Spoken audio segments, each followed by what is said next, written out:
congratulations, Deb, on being awarded UMFC's Betty McLean Award for 2020. Thank you, Jan. Betty was an amazing ambassador for UMFC and her local community and was a great believer in the contribution individuals can provide to their community through volunteering. She would have been in awe of the outstanding contribution you have provided, Deb, to young people with disability and their families. So, Deb, how long have you been volunteering with UMFC? And what was your motivation or interest in deciding to become a volunteer with UMFC's Interchange Host program? Okay, so 12 years, and my main motivation was that I knew that we could do it. I knew that there were children out there and I saw them every day at work, and I knew that we could do it. I knew that my family was ready and able, and I knew that I had the time and the energy that I thought was needed. So that's basically why, really, the main reason why I did it. I knew that I could do it, and I knew that I could make a difference, and that it would make a significant difference to my own children and their experience of the world, so which it has. Great. So, Deb, I'm not sure if you've kept count, but you've actually provided overnight respite care over the 12 years that you've been involved for 21 children. You know, is there any specific memorable moments that you wanted to? I don't know about moments, but there is significant changes to any child, obviously, that you have for a length of time. So the one that impacted on my children and myself probably the most, and we saw the biggest changes, was a young girl who we had from the age of 2. And so she was didn't speak at all at the age of 2, wouldn't get up and voluntarily walk anywhere. You had to pick her up and pop her somewhere else. And she was capable of walking, and she'd walk with holding her hand, but she wouldn't go there by herself of her own initiative.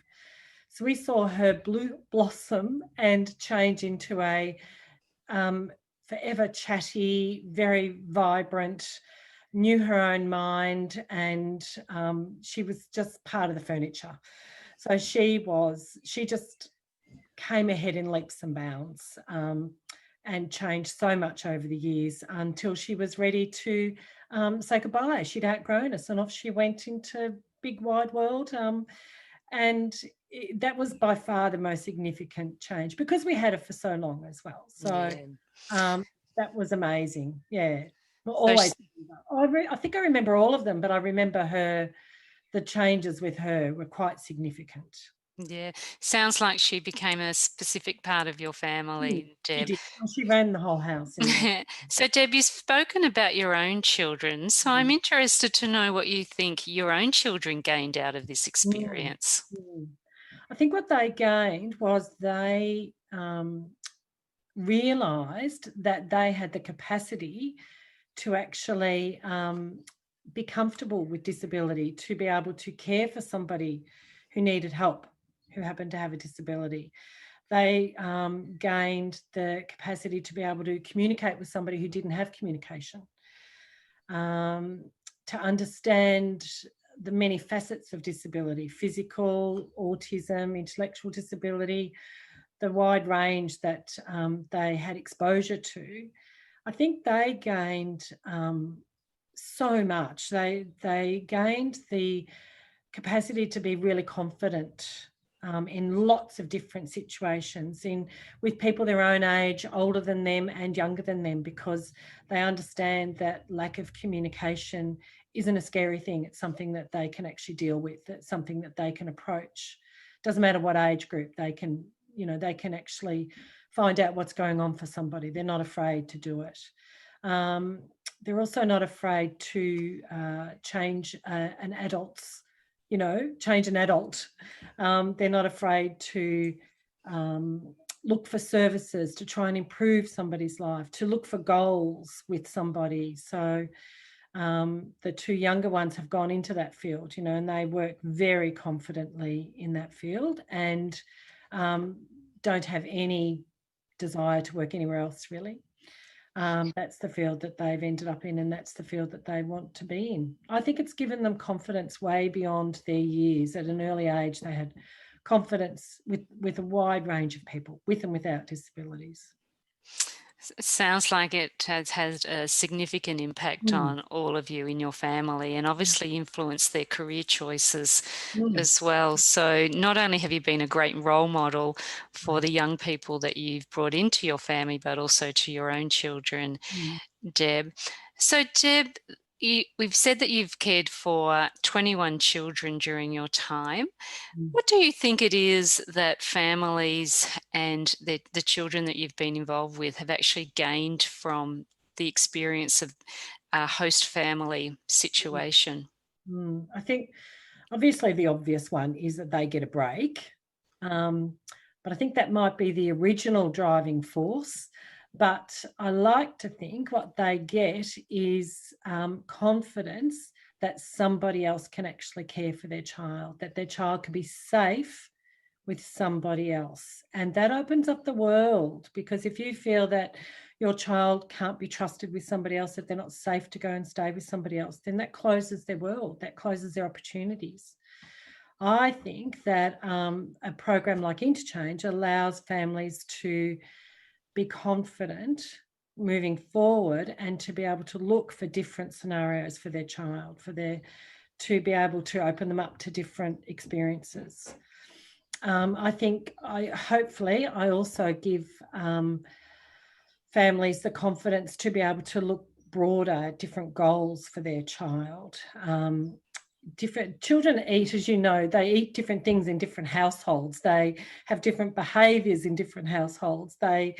Independence is different in different households for some unknown reason. And so sharing that information, I have a really good example. A young boy that's staying with us, my son also works with him at school.